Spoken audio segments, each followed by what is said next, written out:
Lu yang dikasih makan, lu yang makan, lu juga yang dikasih uang, yang dibayar. Zaman jebot nih, ada pekerjaan mirip sama zaman sekarang kayak food vlogger, influencer foodies, yang makan dan dibayar. Kira-kira pekerjaan apa tuh di zaman jebot waktu itu?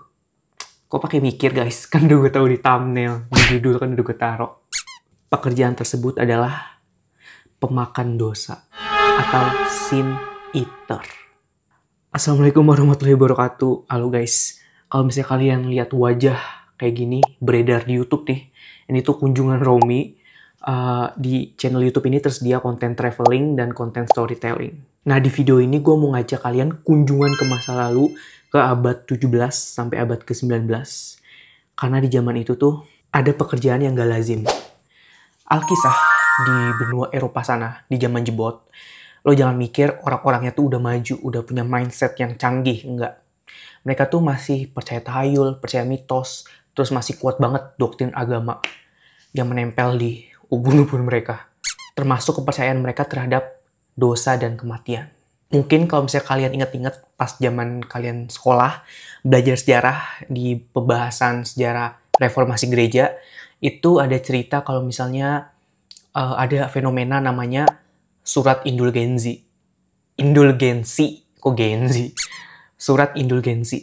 Nah, surat indulgensi itu surat yang kayak gimana bang? Itu tuh kayak intinya surat yang dikeluarkan oleh pihak gereja untuk dibeli para jemaat biar dosa-dosa para jemaat itu diampuni. Cuman gue gak bakal bahas itu secara langsung, secara detail di video ini, karena tampaknya pemahaman kita tentang surat indulgensi yang diajarkan di sekolah itu sepertinya miskonsepsi, ada kekeliruan, dan itu katanya merupakan propaganda. Jadi di video ini gue bakal bahas sin eater aja. Nah, sin eater ini tuh berkembang di Eropa, khususnya di Inggris pada abad ke-17 dan abad ke-18 dan abad ke-19. Dan terakhir ceritanya tuh kayak praktik itu tuh udah gak lazim ditemukan di abad 20 awal. Jadi kalau misalnya ada anggota keluarga kita yang meninggal, kita akan mengundang seseorang untuk mereka kita kasih makan. Makanannya itu bisa kue kering ataupun roti. Umumnya dua itu. Nah, jadi anggota keluarga yang meninggal itu ditaruh di peti dan ditutup. Terus di atas peti itu kita sajikan roti dan kue keringnya itu di sekitar bagian kepala dan dada. Nah, si orang yang kita undang itu mereka kita suruh makan. Mereka kita suruh makan, terus mereka juga kita kasih upah. Bang, terus reaksi orang yang dikasih makan itu gimana? Apakah mereka akan review juga kayak food vlogger zaman sekarang? Ini rotinya rasa coklat, nyoklat banget. Ini rotinya ada kacangnya, ngacang banget. Kagak. Jadi tuh, jangan lu bayangin kerjaan sin eater ini tuh pekerjaan yang menghasilkan duit secara gampang terus enak gitu. Sebenarnya enggak coy. Abis makan mereka bakal ngomong kayak gini. Aku memberimu kemudahan dan istirahat sekarang. Jangan menyusuri jalan setapak atau padang rumput kami. Dan untuk kedamaianmu, aku menggadaikan jiwaku sendiri. Amin. Itu kata mereka setelah makan. Gue gak tahu ini ucapan mereka tuh disuruh oleh anggota keluarga atau emang udah red cardnya begitu. Red card dan TNC. Gue ngomongin vlogger mulu dah. Nah seperti yang gue bilang tadi, itu nasib mereka tuh miris banget guys. Jadi habis transaksi ini udah selesai, mereka udah dikasih makan dan udah dibayar, mereka tuh diusir secara gak terhormat, dicaci maki.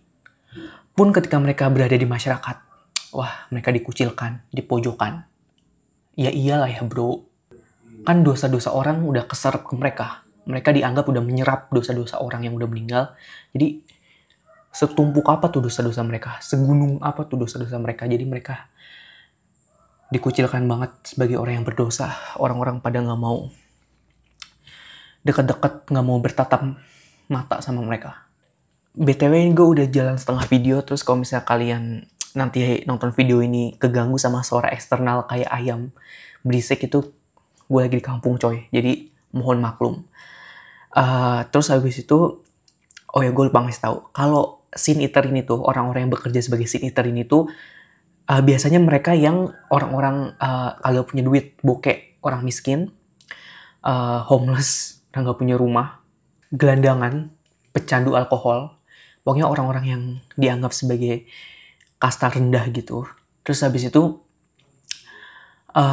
pasti mindset mereka kayak udahlah bodo amat tentang mitos atau fakta, bodo amat tentang dosa, yang penting gue dapet duit, yang penting gue makan. Jadi itu ya bisa dibilang sedikit menguntungkan mereka, walaupun mereka dikucilkan tapi mereka bisa tetap bertahan hidup. Nah tapi ini tercatat ada kayak sin eater, dia itu bukan dari kaum yang gue sebutkan tadi, tapi doi dari golongan petani yang cukup sukses. Kenapa beliau memilih jadi sin eater? Karena beliau sedih cuy, mungkin depresi karena ketiga anaknya meninggal. Namanya itu Richard Manslow. Nah, usut punya usut, Richard Manslow ini ternyata adalah sin eater terakhir yang bisa terekam sama jejak sejarah. Beliau ini tuh jadi sin eater terakhir di tahun 1906. Nah, ternyata kuburannya tuh ada di Inggris. Kita bisa lihat tuh, bisa ngunjungin kalau misalnya lu ke Inggris mungkin. Udah guys, ceritanya sampai di situ. Oke, terima kasih yang udah nonton sampai detik terakhir ini. Pokoknya buat kalian yang mau request kita kunjungan masa lalu ke zaman apa lagi, gue harus storytelling sejarah apa lagi, request aja di komen. Kalau misalnya gue ada ilmunya, gue bisa researchnya, pasti akan gue...